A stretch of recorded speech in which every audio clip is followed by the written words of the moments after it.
हाँ बच्चों, देखिए हम लोग अभी पिछली क्लास में दर्पण किसे कहते हैं, अवतल और उत्तल दर्पण की पूरी तरीके से डिफाइन किया था। तो उसमें कुछ पॉइंट था दर्पण में, जैसे हमारा ध्रुव था, मुख्य फोकस था, वक्रता केंद्र था और परावर्तक तल, ये जो होते हैं वक्रता त्रिज्या होती है। तो हमने आपसे कहा था कि इस टॉपिक पे सिर्फ हम अभी अवतल और उत्तल दर्पण को समझेंगे। जब आपने उत्तल और अवतल दर्पण को अगर समझ लिया है तो आइए हम आज उनके मुख्य पार्टों को बात करते हैं, जैसे गोलीय दर्पण से संबंधित परिभाषाएं।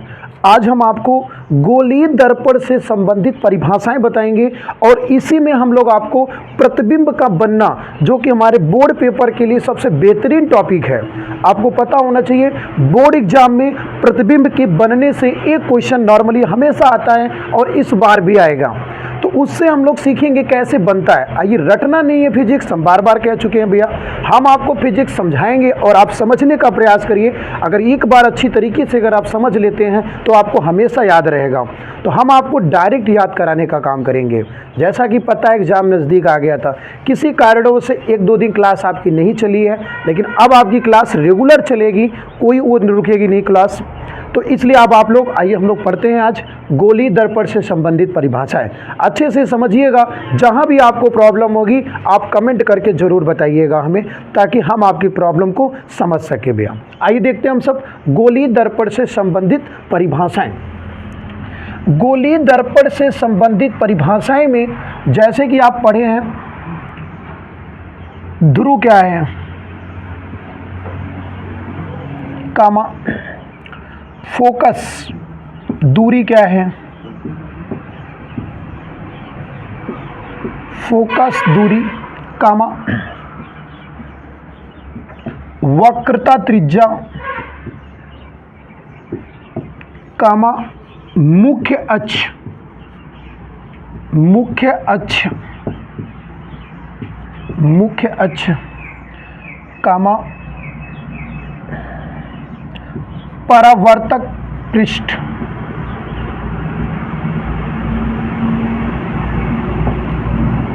और मुख्य फोकस, मुख्य फोकस। हम लोग गोलीय दर्पण से संबंधित जो परिभाषाएं हैं, गोलीय दर्पण से संबंधित जो परिभाषाएं हैं, जैसे ध्रुव क्या है, फोकस दूरी क्या है, वक्रता त्रिज्या क्या है, मुख्य अक्ष क्या है, परावर्तक पृष्ठ क्या है और मुख्य फोकस क्या चीज़ है, इन सबको हम आपको डिफाइन कर रहे हैं। आप सिर्फ समझ के चलिएगा, एक लाइन में डिफाइन होगा, बहुत बेहतरीन तरीके से होगा, आपको डायरेक्टली याद करा देंगे हम, बस आप देखते चलिए। आइए हम सब गोलीय दर्पण से संबंधित इन सारे टॉपिकों को एक बार में क्लियर करते हैं। कैसे? जैसे हम लोग पहले एक गोले में कांच लेते हैं, गोले में, तो अगर गोले में है तो आपको पता है ये इसका केंद्र है भैया, ये गोले का क्या है, केंद्र है, और ये त्रिज्या है, ये गोले का केंद्र है और ये त्रिज्या है, और ये व्यास है, ये व्यास है, ये हमारा केंद्र है और ये हमारा त्रिज्या है। जैसे कि आपको गोले दर्पण के बारे में बता रहे, गोला दर्पण हमने लिया, गोला में लिया है, जिसका ये केंद्र है और ये छोटी वाली लाइन हमारी त्रिज्या है और ये हमारा बड़ा व्यास है। हमने क्या किया, व्यास से इसको काट दिया, व्यास से गोले को काट दिया। जब आप व्यास से गोले को काटोगे तो ये दो भागों में ऐसे हो जाएगा।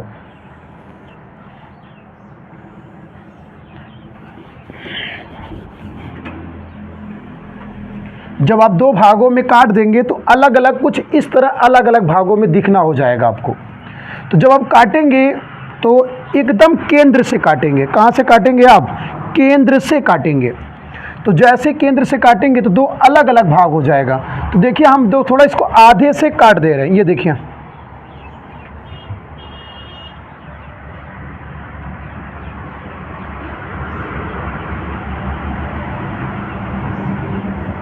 ये हमने गोले दर्पण को काट दिया। जैसे गोले दर्पण से काट दिया अब कुछ इस तरह दिखेगा आधा भाग। जैसे कुछ इस तरह भाग दिखता है तो हम सब क्या करते हैं, यहीं पे सी बोलते हैं, एफ और यहाँ पे पी, और ऐसे पृष्ठ कर देते हैं कलर एक तरफ। तो ये हमारा वक्रता केंद्र हो गया, फोकस हो गया और ध्रुव हो गया, फोकस हो गया और ध्रुव। तो सबसे पहले हम लोग आपसे बात करेंगे वक्रता केंद्र क्या है। सबसे पहले बात करेंगे वक्रता केंद्र क्या है।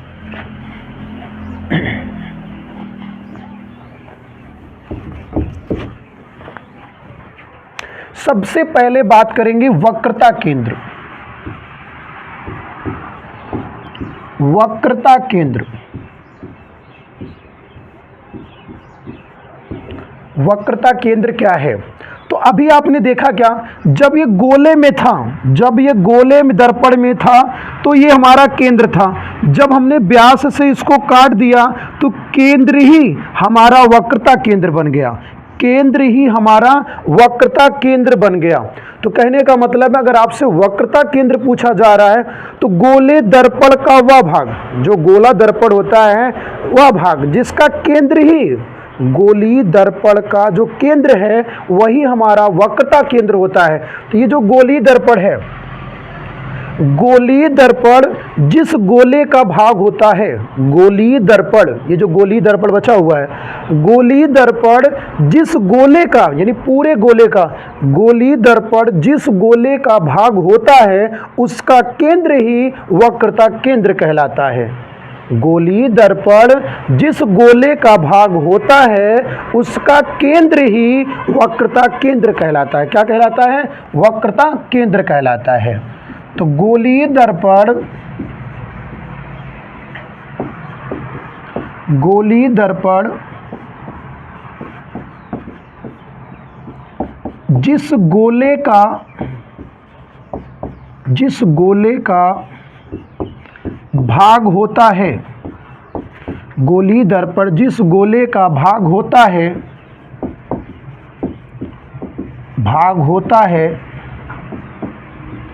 उसका केंद्र ही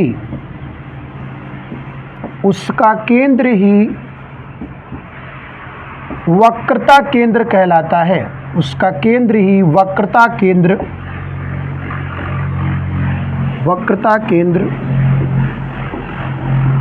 कहलाता है। तो भैया आप सीधी सी बात जानिएगा, गोलीय दर्पण जो होता है, जो हमारा गोलीय दर्पण होता है, जिस गोले का भाग होता है उसका केंद्र ही क्या कहलाता है? वक्रता केंद्र कहलाता है। अगली हेडिंग आप देखेंगे, फोकस दूरी।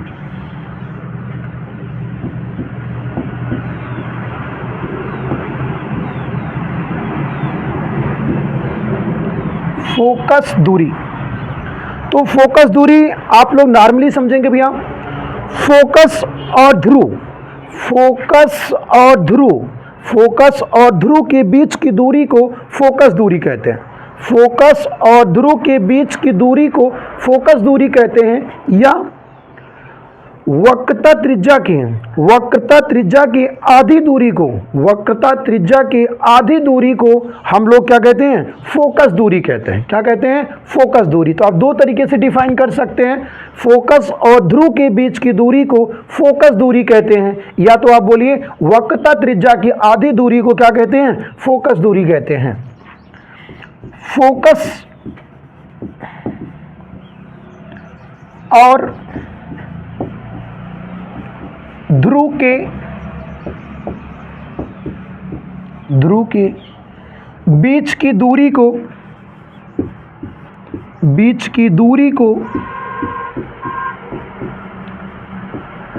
फोकस दूरी कहते हैं।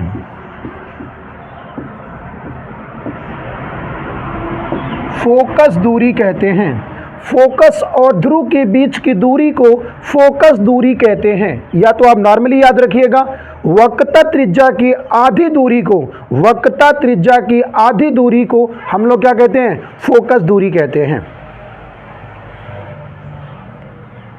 या तो नॉर्मली आप ऐसे भी डिफाइन कर सकते हैं भैया कि गोली दर्पण जिस गोले का भाग होता है, गोली दर्पण जिस गोले का भाग होता है उसकी त्रिज्या के, जो उसकी त्रिज्या थी गोले की, गोली का दर्पण उस गोले जिस गोले का, गोली दर्पण जिस गोले का भाग होता है, गोली दर्पण जिस गोले का भाग होता है उसकी त्रिज्या की आधी दूरी को, उसकी त्रिज्या की आधी दूरी को हम लोग फोकस दूरी कहते हैं। क्या कहते हैं? फोकस दूरी कहते हैं। तो आप इसको दो तीन प्रकार से डिफाइन कर सकते हैं भैया कि फोकस और ध्रुव के बीच की दूरी को फोकस दूरी कहते हैं, या दूसरा आप बता देंगे कि वक्रता त्रिज्या की आधी दूरी को ही हम सब फोकस दूरी कहते हैं। क्या कहते हैं? फोकस दूरी कहते हैं। या तो जिस गोली दर्पण जिस गोले का भाग होता है उसकी त्रिज्या की आधी दूरी को फोकस दूरी कहते हैं। अगला आपका है वक्रता त्रिज्या।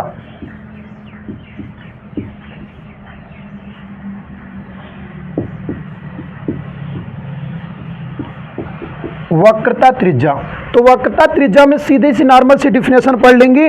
वक्रता केंद्र और ध्रुव, वक्रता केंद्र और ध्रुव को, वक्रता केंद्र और ध्रुव को जो बीच की जो दूरी होती है, वक्रता केंद्र और ध्रुव के बीच की जो दूरी होती है उसी दूरी को हम लोग बोलते हैं वक्रता त्रिज्या बोलते हैं। क्या बोलते हैं? वक्रता त्रिज्या।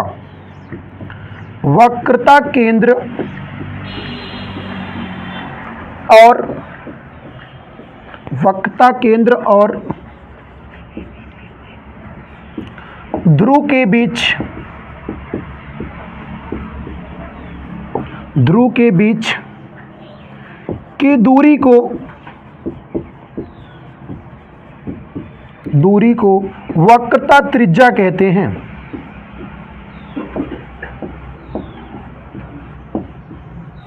देखो बच्चों, हम वक्रता त्रिज्या को दो प्रकार से डिफाइन कर सकते हैं। दो प्रकार से। कैसे? वक्रता केंद्र और ध्रुव के बीच की दूरी को, वक्रता केंद्र और ध्रुव के बीच की दूरी को वक्रता त्रिज्या कहते हैं। या तो आप नॉर्मली डिफिनेशन इस तरह दीजिए, गोली दर्पण, गोली दर्पण जिस गोले का भाग होता है, गोली दर्पण जिस गोले का भाग होता है उसकी त्रिज्या, उसकी त्रिज्या ही वक्रता त्रिज्या कहलाती है। गोली दर्पण जिस गोले का भाग होता है उसकी त्रिज्या ही वक्रता त्रिज्या कहलाती है। या तो आप ऐसे डिफाइन कर देंगे, वक्रता केंद्र और ध्रुव के बीच की दूरी को वक्रता त्रिज्या कहते हैं। क्या कहते हैं? वक्रता त्रिज्या कहते हैं। अगली हेडिंग है मुख्य अक्ष।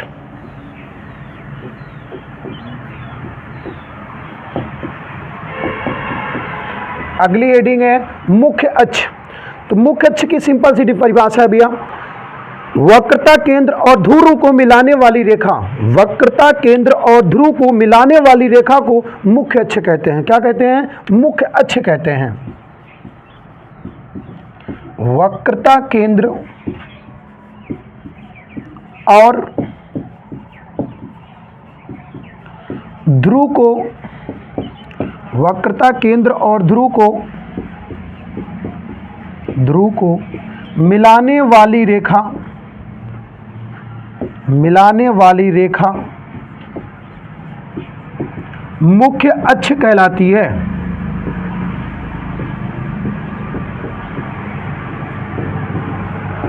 मुख्य अक्ष कहलाती है। तो सिंपल सी बात है, आप याद रखेंगे कि वक्रता केंद्र यानी सी और ध्रुव पी, वक्रता केंद्र और ध्रुव को मिलाने वाली रेखा मुख्य अक्ष कहलाती है। कहने का मतलब प्रिंसिपल एक्सिस कहलाती है। अगला आपका है परावर्तक पृष्ठ।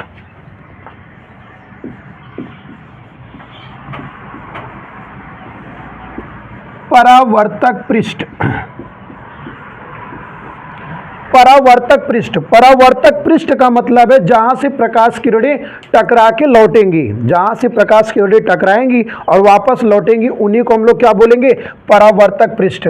तो देखिए,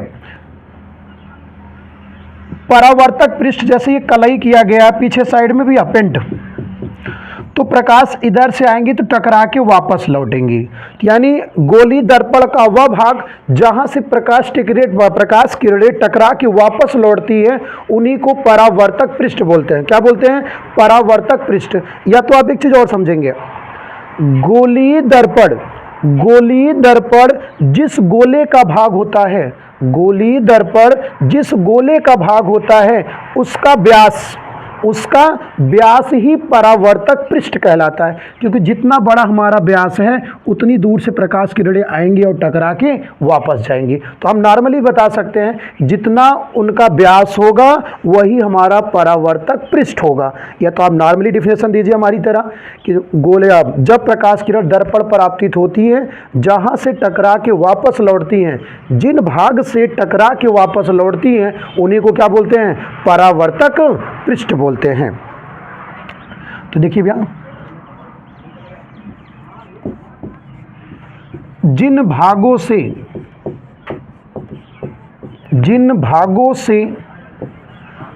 प्रकाश किरण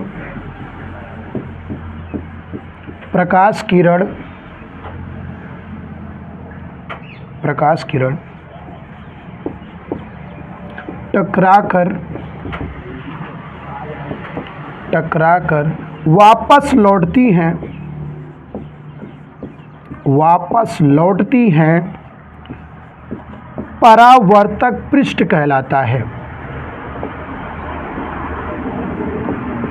परावर्तक पृष्ठ कहलाता है। परावर्तक पृष्ठ कहलाता है। यहाँ पे एक चीज और आपका बच रहा है, मुख्य फोकस। क्या बच रहा है? मुख्य फोकस।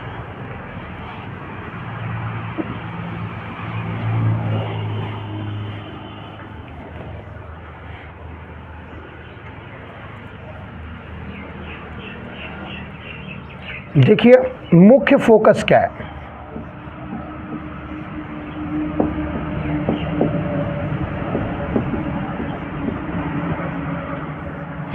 जब प्रकाश किरण दर्पण पर आपतित होती है, मुख्य फोकस की डिफिनेशन है भैया, जब प्रकाश किरण दर्पण पर आपतित होती हैं, दर्पण से परावर्तन के पश्चात या दर्पण से टकराने के बाद जिस बिंदु से होकर जाती हैं या जाती हुई प्रतीत होती हैं, जिस बिंदु से जाती हैं या जाती हुई प्रतीत होती हैं, उस बिंदु को हम लोग मुख्य फोकस कहते हैं। क्या कहते हैं? मुख्य फोकस कहते हैं। जब प्रकाश किरण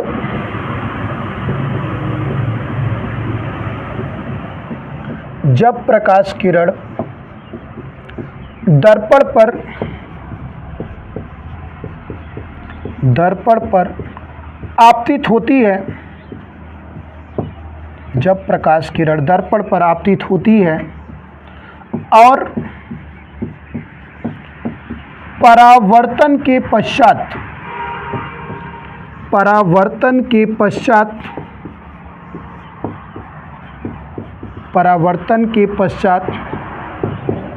जिस बिंदु से होकर जाती है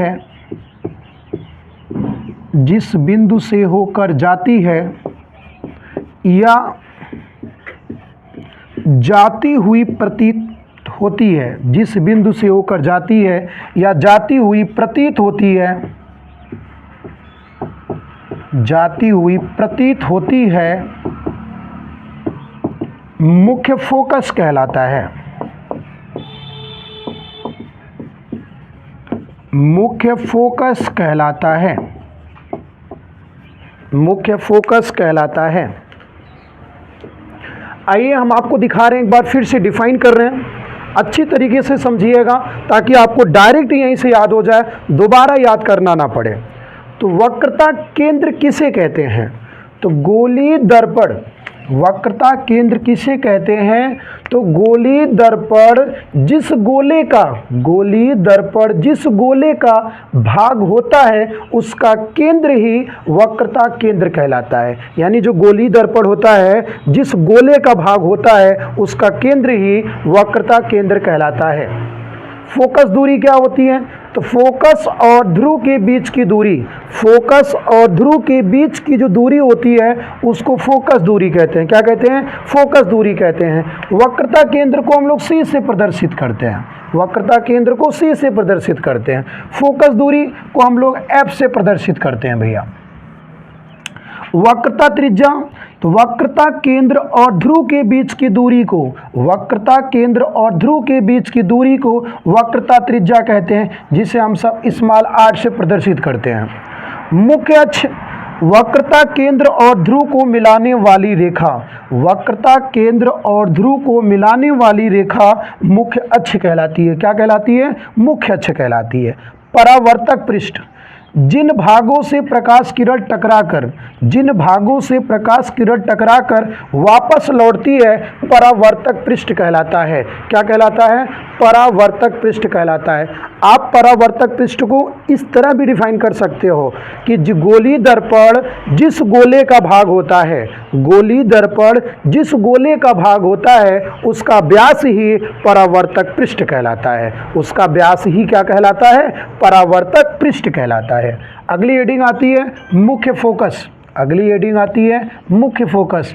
जब प्रकाश किरण दर्पण पर आपतित होती है, जब प्रकाश किरण दर्पण पर आपतित होती है और परावर्तन के पश्चात जिस बिंदु से होकर जाती है या जाती हुई प्रतीत होती है, जिस बिंदु से होकर जाती है या जाती हुई प्रतीत होती है, मुख्य फोकस कहलाता है। क्या कहलाता है? मुख्य फोकस कहलाता है। अब आप इनको थोड़ा सा अच्छी तरीके से नोट करेंगे। अब ये हो गया आपका गोलीय दर्पण से संबंधित परिभाषाएं। अब हम आपको पढ़ाने चल रहे हैं, इसी अगला टॉपिक हमारा है गोलीय दर्पण के द्वारा प्रतिबिंब का बनना। नोट करेंगे आप सब।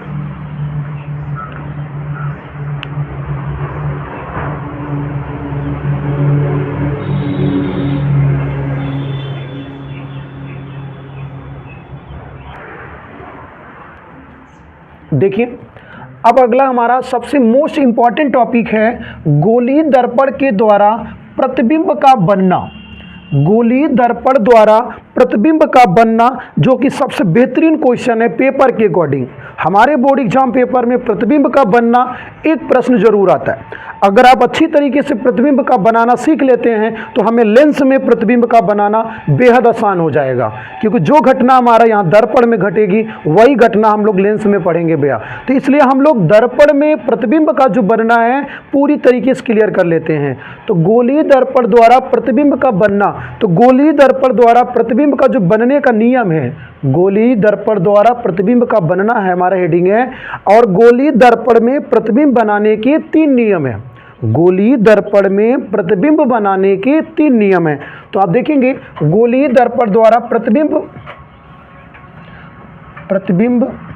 बनाने के नियम, प्रतिबिंब बनने के नियम। तो हम सब गोलीय दर्पण के द्वारा प्रतिबिंब बनने के नियम पढ़ेंगे। तो गोलीय दर्पण द्वारा प्रतिबिंब का जो बनना है उसके 3 नियम हैं। गोलीय दर्पण द्वारा प्रतिबिंब के बनने का नियम 3 है, और एक हम लोग चौथा नियम भी होता है जो पढ़ा नहीं जाता है, हम लोग नोट पॉइंट के अकॉर्डिंग उसको पढ़ लेते हैं। चौथा पॉइंट अभी हम लोग पढ़ेंगे प्रतिबिंब के द्वारा, मतलब गोलीय दर्पण के द्वारा जो प्रतिबिंब 3 टाइप का बनता है वो कौन सा है। तो आप देखिए, गोलीय दर्पण द्वारा,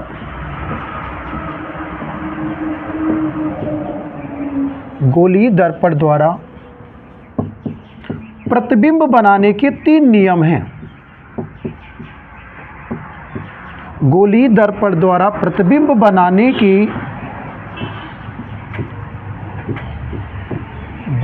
के 3 नियम हैं। 3 नियम हैं, जिनमें हमारा पहला नियम क्या है? गोलीय दर्पण द्वारा प्रतिबिंब बनाने के पहला नियम क्या है? तो आइए हम आपको पहले तीनों नियम अच्छे से बता देते हैं, फिर हम आपको फिगर के माध्यम से दिखा के लिखवा देंगे भाई। तो पहला नियम है, जब प्रकाश किरण मुख्य अक्ष के समांतर, जब प्रकाश किरण मुख्य अक्ष के समांतर आपतित होती है, जब प्रकाश किरण मुख्य अक्ष के समांतर दर्पण पर आपतित होती है, तो दर्पण से परावर्तन के पश्चात अगर दर्पण अवतल है तो मुख्य फोकस से होकर जाती है, अगर दर्पण उत्तल है तो मुख्य फोकस से होकर जाती हुई प्रतीत होती है।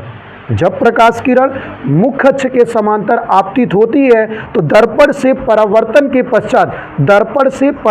के पश्चात अगर दर्पण आपने अवतल लिया है तो मुख्य फोकस से होकर जाएगी, अगर आपने उत्तल दर्पण लिया है तो मुख्य फोकस से जाती हुई प्रतीत होगी। याद रखिएगा, पहला नियम ऐसे है कि जब प्रकाश किरण मुख्य अक्ष के समांतर दर्पण पर आपतित होगा तो दर्पण से परावर्तन के पश्चात मुख्य फोकस से होकर जाती है या जाती हुई प्रतीत होती है। दूसरा नियम जब प्रकाश किरण फोकस से होकर दर्पण पर आपतित होती है, जब प्रकाश किरण फोकस से होकर दर्पण पर आपतित होती है तो परावर्तन के पश्चात, जब प्रकाश किरण मुख्य फोकस से आपतित होती है तो दर्पण से टकराने के बाद मुख्य अक्ष के समांतर हो जाती है। जब प्रकाश किरण मुख्य फोकस से होकर आपतित होती है तो दर्पण से टकराने के बाद मुख्य अक्ष के समांतर हो जाती है। अगर अवतल दर्पण है तो मुख्य अक्ष के समांतर जाएगी और अगर उत्तल दर्पण है तो समांतर जाती हुई प्रतीत होगी आपको। तीसरा नियम है जब प्रकाश किरण वक्रता केंद्र से आपतित होता है, जब प्रकाश किरण वक्रता केंद्र से आपतित होता है तो दर्पण से टकराने के बाद उसी मार्ग से वापस लौट जाता है। कहने का मतलब है कि वक्रता केंद्र से आया है तो वक्रता केंद्र से ही चला जाएगा। तो प्रकाश के दर्पण में बनाने के 3 नियम हैं। पहला नियम बता दिया, जब प्रकाश किरण मुख्य अक्ष के समांतर आएगी तो मुख्य फोकस से होकर जाएगी।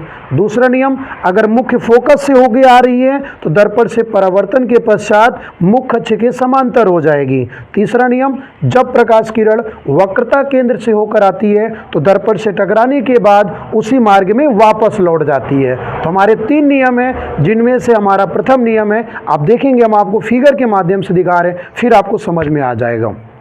देखिए पहला नियम, जब प्रकाश किरण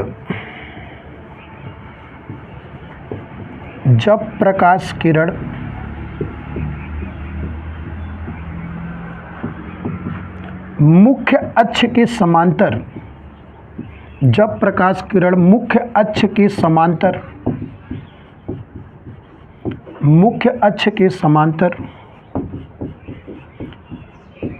आपतित होती है,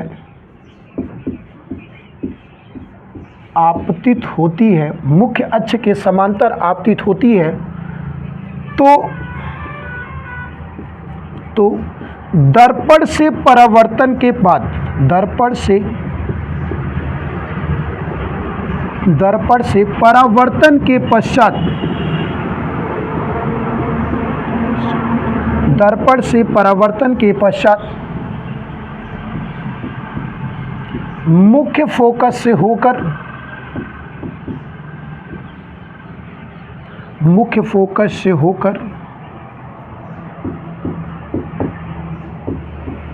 मुख्य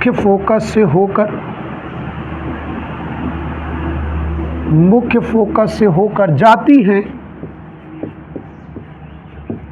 या जाती हुई प्रतीत होती हैं, जाती हैं या जाती हुई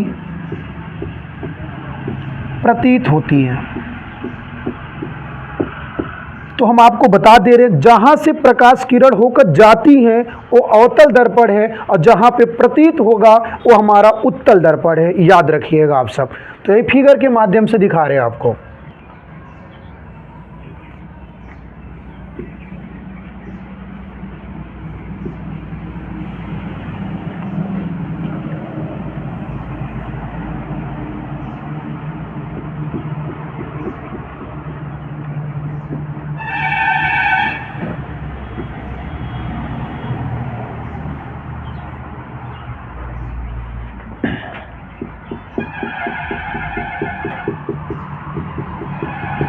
अब आप देखिए, जब प्रकाश किरण मुख्य अक्ष के समांतर ये आ रही है भैया, मुख्य अक्ष के समांतर प्रकाश किरण आ रही थी, दर्पण से परावर्तन के पश्चात मुख्य फोकस से होके जाएगी,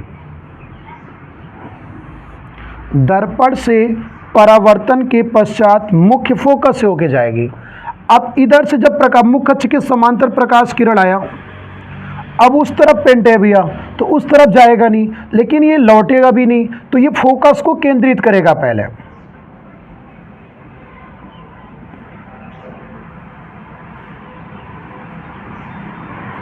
तो सुनिएगा, जब प्रकाश किरण मुख्य अक्ष के समांतर दर्पण पर आपतित होती है तो अवतल दर्पण में टकराने के बाद मुख्य फोकस से होकर जाती है।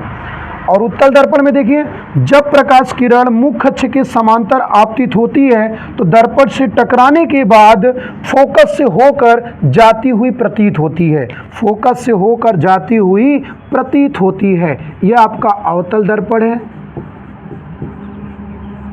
उधर आपका उत्तल दर्पण है, उधर आपका उत्तल दर्पण है। फिगर बना के आप नोट करेंगे।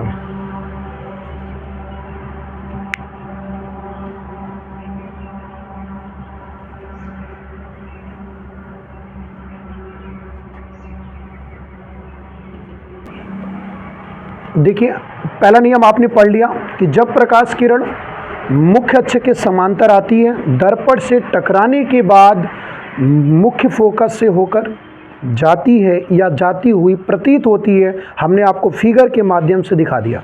दूसरा नियम हमने आपसे बताया था कि जब प्रकाश किरण मुख्य फोकस से होकर आएगी, जब प्रकाश किरण मुख्य फोकस से होकर आएगी तो दर्पण से टकराने के बाद मुख्य अक्ष के समांतर जाएगी, मुख्य अक्ष के समांतर जाएगी। तो दूसरा हमारा है, देखिए भैया, जब प्रकाश किरण मुख्य फोकस से होकर आपतित होती है, जब प्रकाश किरण मुख्य फोकस से होकर आपतित होती है तो दर्पण से परावर्तन के पश्चात मुख्य अक्ष के समांतर हो जाती है। तो दूसरा नियम आपको याद करना है भैया कि जब प्रकाश किरण मुख्य फोकस से होकर आपतित होती है, जब प्रकाश किरण मुख्य फोकस से होकर आपतित होती है तो दर्पण से परावर्तन के पश्चात मुख्य अक्ष के समांतर हो जाती है। जैसे अभी देखिए अवतल दर्पण है,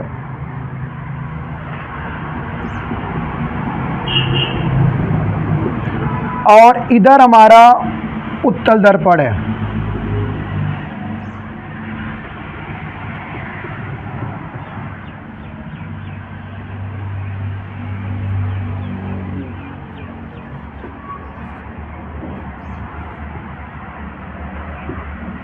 देखिए, प्रकाश किरण फोकस से होके आ रही है, प्रकाश किरण फोकस से होके आ रही है तो मुख्य अक्ष के समांतर हो जाएगी, मुख्य अक्ष के समांतर हो जाएगी।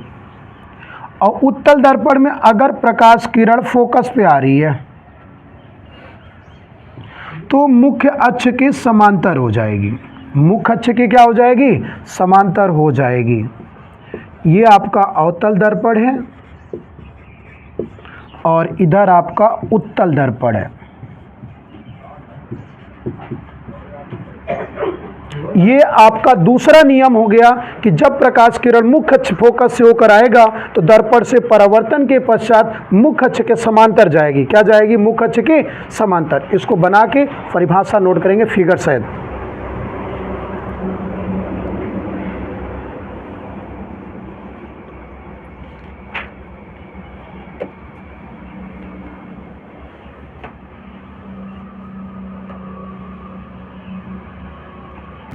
देखिए, हम लोग दो नियम पढ़ लिए, दर्पण के द्वारा जो प्रतिबिंब के बनने का नियम है, दो नियम पढ़ लिए हैं। अब हमारा तीसरा नियम है, आप लोग तीसरे नियम को देखेंगे कि जब प्रकाश किरण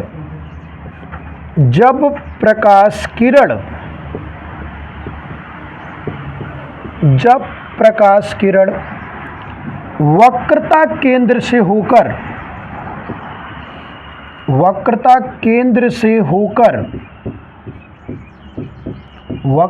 केंद्र से होकर आपतित होती है, वक्रता केंद्र से होकर आपतित होती है तो परावर्तन के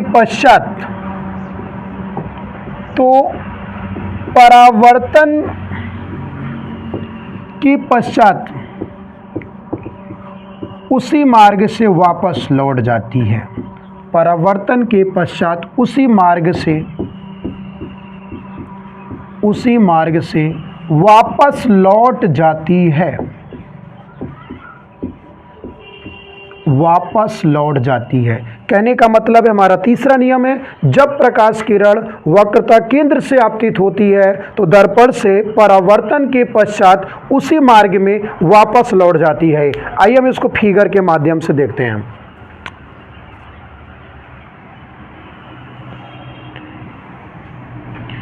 ये हमारा अवतल दर्पण है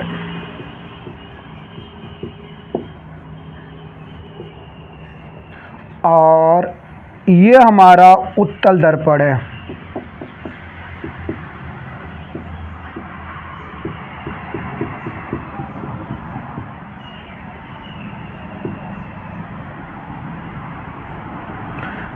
देखिए, जब प्रकाश किरण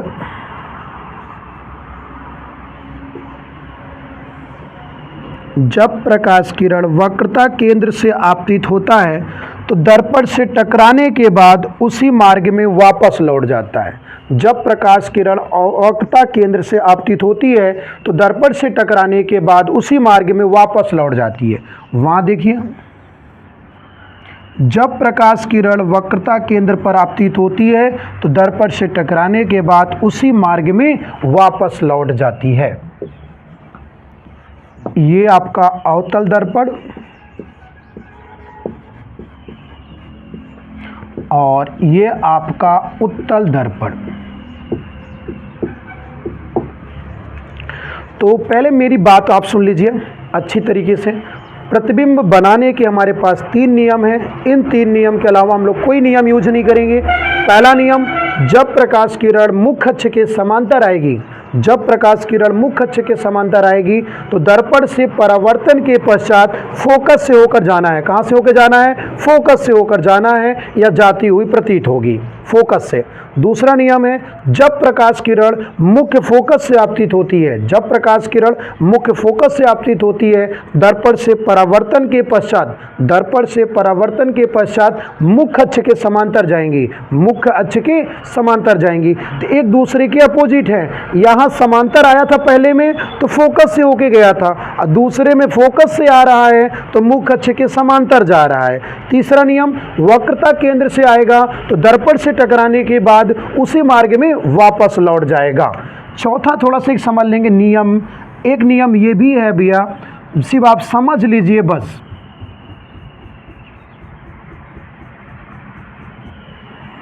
समझ लीजिए नियम कि जब प्रकाश किरण जितना तिरछा ध्रुव पर आपतित होता है, जब प्रकाश किरण मुख्य अक्ष के साथ, जब प्रकाश किरण मुख्य अक्ष के साथ जितना तिरछे कोण पर आपतित होता है परावर्तन के पश्चात उतने ही कोण पर वापस लौट जाता है।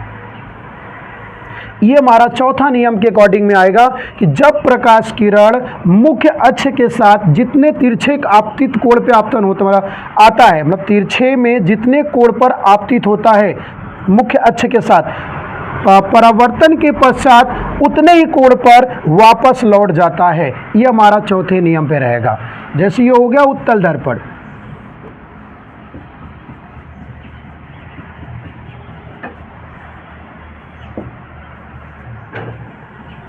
देखिए, जितने तिरछे पे आपतित होगा मुख्य अक्ष के साथ और जितने कोण बनाएगा दोबारा परावर्तन होने पर भी उतना ही कोण बना के वापस जाएगा। तो ये हमारा चौथे नियम के अकॉर्डिंग रहेगा। तो हमने आपको प्रतिबिंब बनाने के 3 नियम बता दिए पहले अच्छे से, चौथा नियम भी आप जान लेंगे।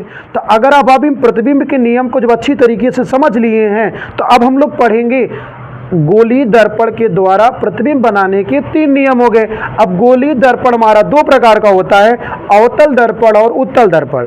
तो आप जानते हैं अवतल दर्पण में 6 प्रतिबिंब बनता है, अवतल दर्पण में 6 प्रतिबिंब बनता है और उत्तल दर्पण में 1 प्रतिबिंब बनता है। तो अब हमारी जो अगली हेडिंग है अवतल दर्पण के द्वारा प्रतिबिंब का बनना, जो सबसे बेहद इंपॉर्टेंट हेडिंग है और हम आपको यहीं पे सिखाएंगे और आपको रटना नहीं है, 6 प्रतिबिंब बना के आसानी से आपको समझा देंगे, आपको याद हो जाएगा। पहले आप प्रतिबिंब बनाने के जो तीनों नियम हैं पहले इसको अच्छे से एकदम याद हो गया होगा और एक बार फिर से रिवाइज कर लेना, पूरी तरीके से आपको याद हो जाएगा। आप इसको नोट कर लीजिए, फिर हम आपको प्रतिबिंब के 6 नियम बना रहे हैं कैसे बनते हैं।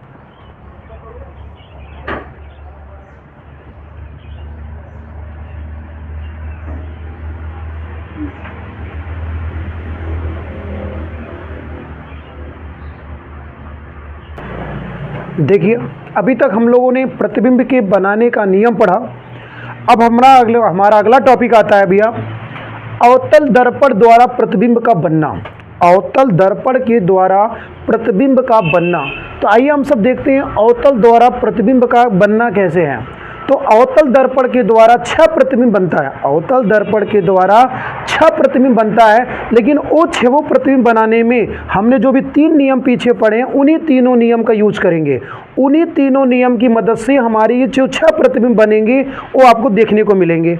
तो आइए हम सब अवतल दर्पण में प्रतिबिंब का बनना पढ़ते हैं।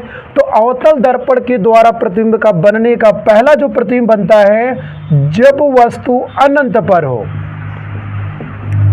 जब वस्तु अनंत पर हो, जो हमारी वस्तु है वो कहां पर है, अनंत पर है। जैसे देखिए ये हमारा अवतल दर्पण है भैया,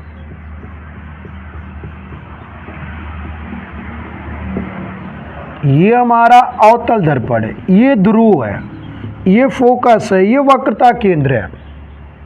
यहां पे कहा जा रहा है कि वस्तु कहां पे रखा है, अनंत पे रखा है। ए बी वस्तु जो है वो कहाँ पे रखा है, अनंत पर। तो देखिए जब वस्तु अनंत पे रखा है तो पहली प्रकाश किरण हम मुख्य अक्ष के समांतर ला रहे हैं। पहली प्रकाश किरण को हम मुख्य अक्ष के समांतर ला रहे हैं। तो मुख्य अक्ष के समांतर आने के बाद जब प्रकाश किरण फोकस से होकर आती है, पहला प्रकाश किरण हम लोग फोकस से ला रहे हैं। कहाँ से ला रहे हैं, फोकस से जब ला रहे हैं तो दर्पण से टकराने के बाद मुख्य अक्ष के समांतर हो जाएगा।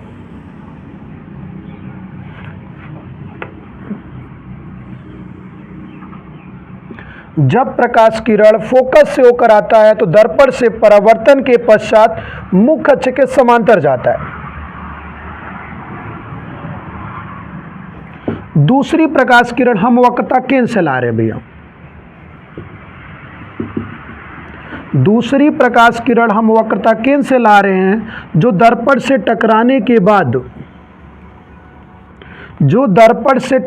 के बाद उसी मार्ग में वापस लौट जाएगी। तो पहली प्रकाश किरण को दूसरी प्रकाश किरण यहीं पे काट दी।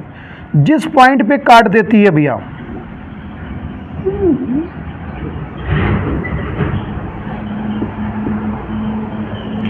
वक्रता केंद्र साइड टकरा के चलेगी। जिस पॉइंट पे काट देता है वहीं पे हमारा प्रतिबिंब बनता है, ए डैश और बी डैश। कौन सा प्रतिबिंब बनता है, ए डैश और बी डैश बनता है। जब वस्तु अनंत पर रखी है और पहली प्रकाश किरण मुख्य फोकस से होकर आती है, दर्पण से टकराने के बाद मुख्य अक्ष के समांतर हो जाती है। दूसरी प्रकाश किरण वक्रता केंद्र से आ रही है, जो कि दर्पण से टकराने के बाद उसी मार्ग में वापस लौट गई। तो जिस जगह काट रहे हैं वहां पे हमारा प्रतिबिंब बन रहा है ए डैश और बी डैश। जो प्रतिबिंब बन रहा है वो वस्तु के मुकाबले बहुत छोटा है, क्योंकि वस्तु हमारा अनंत पर है, कितना बड़ा है नहीं बता सकते हम, लेकिन जो प्रतिबिंब बन रहा है बहुत छोटा है। तो वस्तु से बहुत छोटा बन रहा है। और कैसा बन रहा है, मुख्य अक्ष के नीचे बन रहा है, तो उल्टा बन रहा है। कैसा बन रहा है, उल्टा बन रहा है। और काट रहा है तो रियल में बन रहा है, तो वास्तविक है। और कहाँ पे काट रहा है, तो एफ पे काट रहा है, तो फोकस पे बन रहा है। कहाँ पे बन रहा है, फोकस पे बन रहा है। पहले हमारी एक बात आप सुन लीजिए। सबसे पहला टॉपिक हमारा है प्रतिबिंब किसे कहते हैं। प्रतिबिंब किसे कहते हैं, इमेज किसे कहते हैं। जब दो प्रकाश किरण दर्पण पर आपतित हो जाती हैं, आपतित होने के बाद जब परावर्तन होता है, जब एक दूसरे को काट देते हैं, जिस पॉइंट पे काटते हैं वहीं पे हमारा प्रतिबिंब बनता है। तो नॉर्मल सा डिफिनेशन है, जब प्रकाश किरण परावर्तन के पश्चात जिस बिंदु पर मिलती हैं या मिलती हुई प्रतीत होती हैं, जैसे काट देती हैं या काटती हुई प्रतीत होती हैं, उस समय जो इमेज बनता है वही हमारा क्या है, प्रतिबिंब है। प्रतिबिंब हमारा दो टाइप का है, एक आभासी है, एक वास्तविक प्रतिबिंब है। वास्तविक प्रतिबिंब में क्या होता है कि काटती हुई प्रतीत होगी एकदम, जैसे दोनों रेखा परावर्तन के पश्चात मिलती हुई प्रतीत होंगी, परावर्तन के पश्चात मिलती हुई प्रतीत होंगी, और आभासी में मिलती हुई प्रतीत होंगी, और वास्तविक में रियल में काटेंगी, एकदम एक दूसरे को मिलती हुई आपको दिखेंगी। जैसा कि आप ये देख रहे हैं कि दो प्रकाश किरण आ रही हैं, परावर्तन के पश्चात मिलना चाहिए, परावर्तन के आपतन मतलब आपतित होते समय नहीं, जब प्रकाश किरण दर्पण पर आपतित हो जाएंगी और परावर्तन के पश्चात जब दोनों अगर एक दूसरे से मिल रही हैं तो वही हमारा क्या बनता है, प्रतिबिंब बनता है। तो प्रतिबिंब एक टॉपिक है भैया, लेकिन हमारे सिलेबस से कटा हुआ है, मगर इतना जानते रहिएगा, जब दो प्रकाश किरणें परावर्तन के पश्चात जिस बिंदु पर मिलती हैं उसी को प्रतिबिंब बोलते हैं। प्रतिबिंब हमारा दो प्रकार का होता है, वास्तविक प्रतिबिंब और आभासी प्रतिबिंब। वास्तविक प्रतिबिंब में रियल में मिलते रहेंगे, एकदम दो प्रकाश किरणें मिलती हुई प्रतीत होंगी, जबकि आभासी प्रतिबिंब में मिलता हुआ प्रतीत होगा आपको, और रियल में वास्तविक में मिलती हुई रहती हैं और इसमें मिलती हुई प्रतीत होंगी, याद रखिएगा। और आइए देखते हैं यहाँ पे क्या हो रहा है। तो पहली बार हमने वस्तु को अनंत पे रखा है, तो अनंत पे वस्तु है, कितनी बड़ी है कितनी छोटी ये आप नहीं क्लियर कर सकते हैं, तो वस्तु बड़ी होगी भी, अनंत पर है, तो वहाँ से पहली प्रकाश किरण आई मुख्य अक्ष के समांतर, मुख्य फोकस से। पहली प्रकाश किरण कहाँ से आ रही है, मुख्य फोकस से आती है और दर्पण से टकराने के बाद मुख्य अक्ष के समांतर हो जाती है। दूसरी प्रकाश किरण वक्रता केंद्र से आती है, दूसरी प्रकाश किरण वक्रता केंद्र से आती है और दर्पण से टकराने के बाद उसी मार्ग में वापस लौट जाती है। तो काटता कहाँ पे एक दूसरे को, फोकस पर। तो यहाँ पे हमारा क्या घटना घटी भैया, जो प्रतिबिंब बना है वो वस्तु से बहुत छोटा बना है और उल्टा बना है, और वास्तविक काट रहा है, और कहाँ पे काट रहा है, फोकस पे काट रहा है। फिगर बना के इस पॉइंट को आप नोट करेंगे।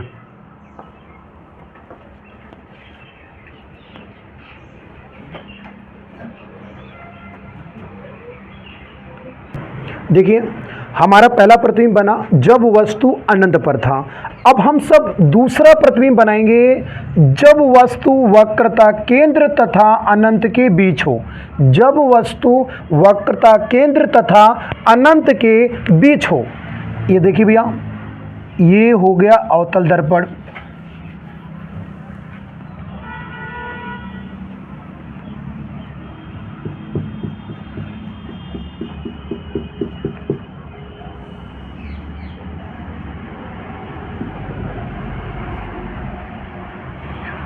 वस्तु हम लोग रख रहे हैं इस बार भैया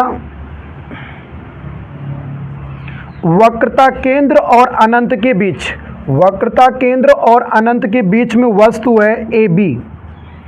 प्रकाश किरण मुख्य अक्ष के समांतर आ रही है, पहली प्रकाश किरण, पहली प्रकाश किरण वस्तु से मुख्य अक्ष के समांतर आ रही है और दर्पण से टकराने के बाद फोकस से होकर गुजर जाती है, फोकस से होकर निकल जाएगी।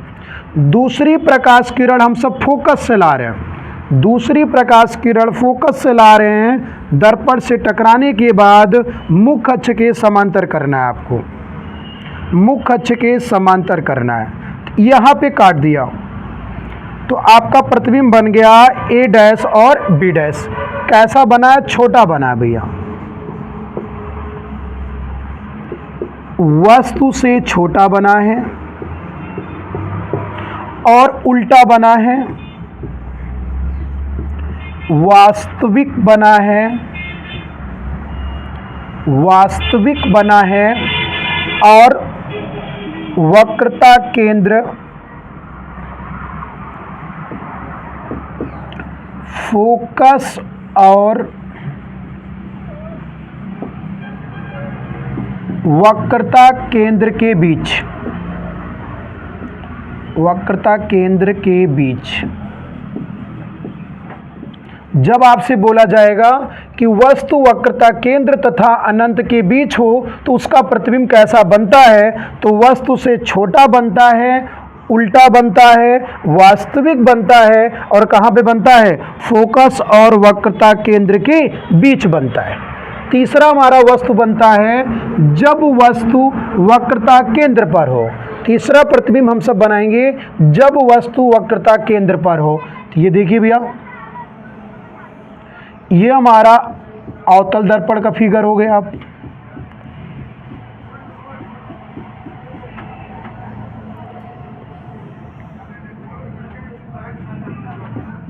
PFC। इस बार वस्तु को हम वक्रता केंद्र पे रख दे रहे हैं। वस्तु को कहाँ पे रख रहे हैं? वक्रता केंद्र पर। अगर वस्तु वक्रता केंद्र पर है तो पहली प्रकाश किरण मुख्य अक्ष के समांतर जा रहा है और फोकस से होकर गुजर जाती है।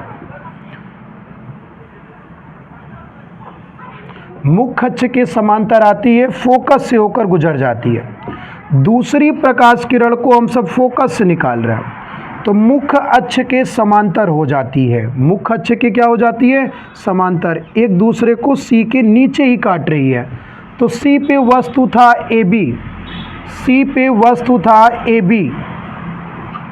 तो प्रतिबिंब कैसा बन रहा है? देखिए, जस्ट बराबर बन रहा है। तो वस्तु के बराबर, वस्तु के बराबर बनेगा, उल्टा बनेगा, वास्तविक बनेगा, उल्टा बनेगा, वास्तविक बनेगा और वक्रता केंद्र पर बनेगा।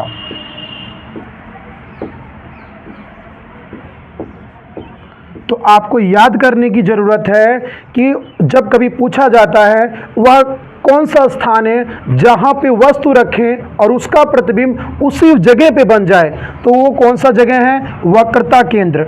अगर आप वस्तु को वक्रता केंद्र पर रखेंगे तो उसका प्रतिबिंब भी वक्रता केंद्र पर भी बनता है। और कैसा बनता है? वस्तु के बराबर, उल्टा, वास्तविक और वक्रता केंद्र पर बनता है। तो इस तरह हमारे 3 प्रतिबिंब हो गए। आप इनको नोट करेंगे, फिर हम आपको चौथा प्रतिबिंब बता रहे हैं।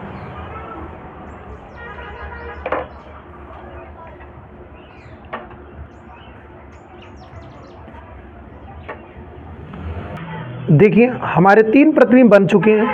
अब हमारा चौथा प्रतिबिंब है अवतल दर्पण में जब वस्तु मुख्य फोकस, जब वस्तु मुख्य फोकस तथा वक्रता केंद्र के बीच हो। यानी जो हमारा चौथा फिगर बन रहा है भैया अवतल दर्पण में,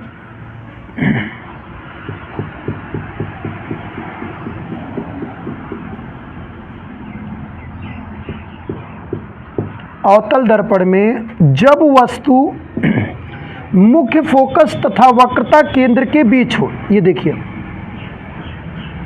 तो हम लोग पहली प्रकाश किरण ले जाएंगे। माना वस्तु AB है तो पहली प्रकाश किरण मुख्य अक्ष के समांतर जाएगा और फोकस से होकर गुजर जाएगा।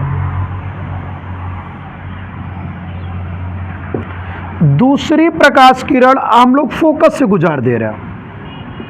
दूसरी प्रकाश किरण हम सब फोकस से गुजार दे रहे हैं भैया। तो ये मुख्य अक्ष के समांतर हो जाएगा। जब दूसरी प्रकाश किरण को हम लोग फोकस से गुजारेंगे तो ये मुख्य अक्ष के क्या हो जाएगा? समांतर हो जाएगा।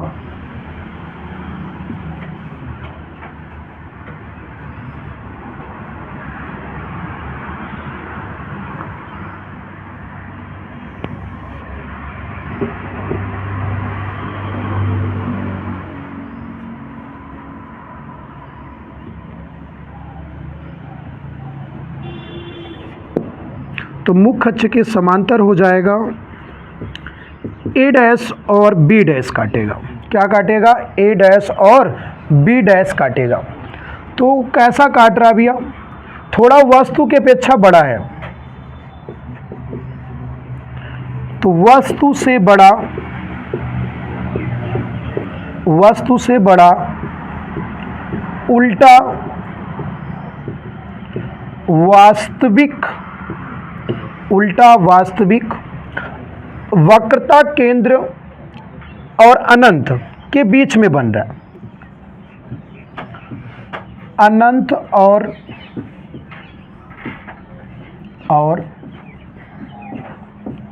वक्रता केंद्र के बीच। याद रखिएगा, जब भी वस्तु मुख्य फोकस तथा वक्रता केंद्र के बीच होगा, जब भी वस्तु मुख्य फोकस तथा वक्रता केंद्र के बीच होगा, तो जो भी उसका प्रतिबिंब बनेगा वस्तु से बड़ा बनेगा, उल्टा बनेगा, वास्तविक बनेगा, और कहाँ बनेगा? अनंत और वक्रता केंद्र के बीच बनेगा। पांचवा कंडीशन आप देखेंगे, जब वस्तु फोकस पर हो, जब वस्तु कहाँ पर हो? फोकस पर हो। तो ये देखिए,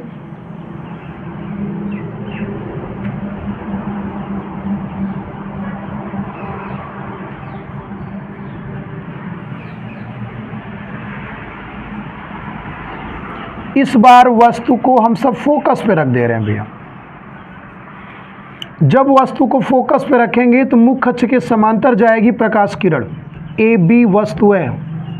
जब मुख्य अक्ष के समांतर जाएगी तो फोकस से होकर निकल जाएगी। जब मुख्य अक्ष के समांतर जाएगी तो फोकस से होकर निकल जाएगी। अब देखिए, हमारे पास दो ऑप्शन बचते हैं, या तो मुख्य अक्ष के समांतर चला गया, अगला वक्रता केंद्र से जाना चाहिए जो कि जाएगा नहीं, दूसरा फोकस से होके जाना चाहिए, वो भी नहीं जाएगा। तो हम लोग चौथे नियम के अकॉर्डिंग देखिए, प्रकाश किरण को तिरछा ले जा रहे हैं। जब तिरछा जाएगा तो प्रकाश किरण उतने तिरछे से ही निकल जाएगा, जितने पे आपतित होता है उतने से टकरा के वापस होगा। चौथे नियम में बताया है मैंने आपसे। ये प्रकाश किरण आई और टकरा के वापस लौट गई। तो एक चीज़ आप देखिएगा, इस तरफ की डिस्टेंस थोड़ा ज़्यादा है, धीरे धीरे कम हो रही है, धीरे धीरे डिस्टेंस कम हो रही है, तो आगे जाके काट देगा, आगे जाके ये काट देगा। तो कैसा बनेगा भैया? तो वस्तु से बहुत बड़ा बनेगा, क्योंकि अनंत पे जाके कहीं काटेगा ये। वस्तु से बहुत बड़ा, वस्तु से बहुत बड़ा, उल्टा, वास्तविक, अनंत पर। कहां पे काटेगा? अनंत पे काटेगा। एक चीज याद रखिएगा आप लोग, जब वस्तु फोकस पे रखा गया है तो उसका प्रतिबिंब अनंत पे बन रहा है, और हम लोगों ने पहला प्रतिबिंब बनाया था अभी, जहां वस्तु कहां थी? अनंत पर थी, तो उसका प्रतिबिंब कहां बना था? फोकस पे। और अभी वस्तु कहां रखा गया है? फोकस पे, और प्रतिबिंब कहां बन रहा है? अनंत पे। तो ये हो गए आपके 5 फिगर। थोड़ा इनको नोट करेंगे, फिर हम आपको छठवां बता रहे हैं।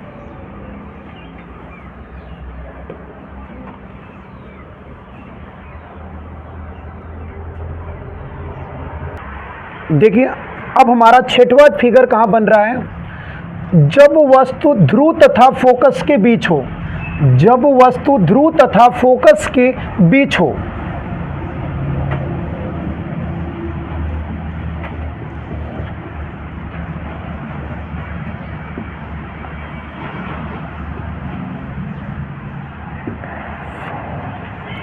इस बार जो वस्तु हम लोग रख रहे हैं भैया, वो फोकस और ध्रुव के बीच में रख रहे हैं, ए बी।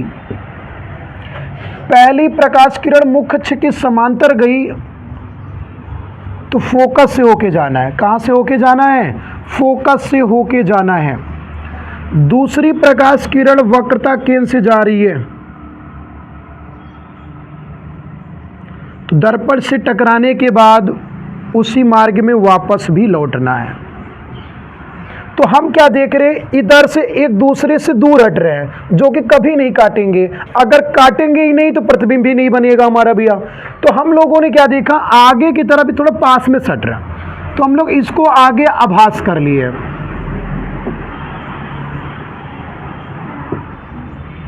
जहां पे काट दिया वहां प्रतिबिंब ए डैश और बी डैश बन गया। इस बार प्रतिबिंब हमारा सीधा बन रहा है और वस्तु से बड़ा बन रहा है, वस्तु से बड़ा बन रहा है, सीधा बन रहा है, आभासी बन रहा है, सीधा बन रहा है, आभासी बन रहा है, और दर्पण के पीछे बन रहा है, दर्पण के पीछे बनता है। तो तो ये हो गए हमारे अवतल दर्पण के 6 प्रतिबिंब, जो कि आप सही सपने से देखिएगा। जब वस्तु अनंत पर था तो हमारा प्रतिबिंब फोकस पे बना था। दूसरा, हमने वस्तु वक्रता केंद्र और अनंत के बीच में रखा तो हमारा जो प्रतिबिंब बना वो फोकस और वक्रता केंद्र के बीच में बन गया, वक्रता केंद्र और अनंत के। तीसरा, हमने रखा प्रतिबिंब वस्तु को कहाँ पे, वक्रता केंद्र पर। जब वक्रता केंद्र पे रखा तो हमारा प्रतिबिंब भी कहाँ बना, वक्रता केंद्र पे बना। चौथा, हमने कहाँ रखा, वक्रता केंद्र और फोकस के बीच में, तो प्रतिबिंब भी हमारा बन रहा है। तो आप लोग देखा, जब वस्तु को वक्रता केंद्र और फोकस के बीच रखें तो वक्रता केंद्र और अनंत के बीच में बन रहा है। पांचवा, हमने वस्तु को अनंत फोकस पे रखा तो प्रतिबिंब कहाँ बन रहा है, अनंत पे बन रहा है। छठवां, आप लोग देख रहे हैं वस्तु को कहाँ रखे हैं, ध्रुव तथा फोकस के बीच, ध्रुव तथा फोकस के बीच, तो प्रतिबिंब कहाँ बन रहा है, दर्पण के पीछे बन रहा है। तो 6 प्रतिबिंब को आप समझ लीजिएगा अच्छी तरीके से, थोड़ा सा एक बार 2 बार देख लीजिएगा, आपको पूरी तरीके से याद हो जाएगा। अब हमारा बचता है उत्तल दर्पण के द्वारा प्रतिबिंब का बनना। उत्तल दर्पण द्वारा,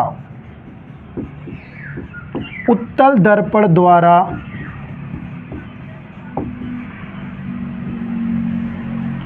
प्रतिबिंब का बनना। तो उत्तल दर्पण के द्वारा सिर्फ एक प्रतिबिंब बनता है, उत्तल दर्पण के द्वारा एक प्रतिबिंब बनता है। आप सब देख लेंगे फिगर को भैया।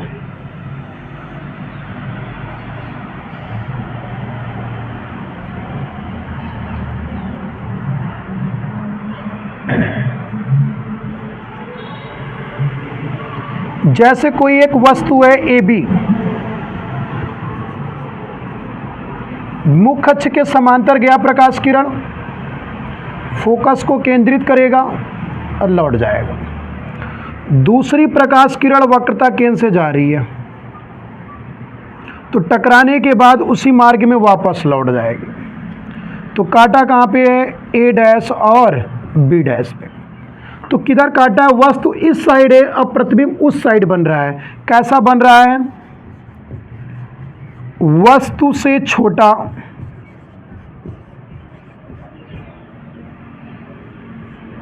वस्तु से छोटा और सीधा आभासी, वस्तु से छोटा सीधा आभासी दर्पण के पीछे, दर्पण के पीछे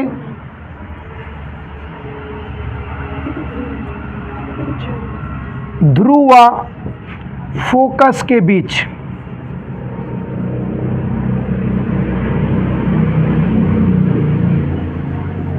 तो उत्तल दर्पण में आपका सिर्फ एक प्रतिबिंब बनता है, जो भी दर्पण के पीछे बनता है और ध्रुव फोकस के बीच बनता है। आभासी बनता है, सीधा बनता है, वस्तु से छोटा बनता है। तो इस तरीके से आज हम सभी लोगों ने गोलीय दर्पण से संबंधित जो परिभाषाएं थे और प्रतिबिंब बनाने का नियम और अवतल दर्पण के द्वारा प्रतिबिंब का बनना और उत्तल दर्पण के द्वारा प्रतिबिंब का बनना सीखा है। जहां तक हमें उम्मीद है आप सबको समझ में आ गया होगा। थोड़ी बहुत जो त्रुटि हुई होगी तो उसे आप लोग थोड़ा सा नज़रअंदाज करेंगे और जो भी कमियां होगी आप कमेंट करके बता सकते हैं। और आप समझिएगा, आपको थोड़ी सी दिक्कत नहीं आएगी, जहां भी दिक्कत आएगी कमेंट कर दीजिएगा। ज़्यादा से ज़्यादा अपने दोस्तों के पास शेयर कर दीजिए। एग्ज़ाम आपका नज़दीक है, थोड़े अच्छे से पढ़िए ताकि आपका पेपर सब कुशल अच्छा जाए। ठीक है, तब तक के लिए आप सबको धन्यवाद।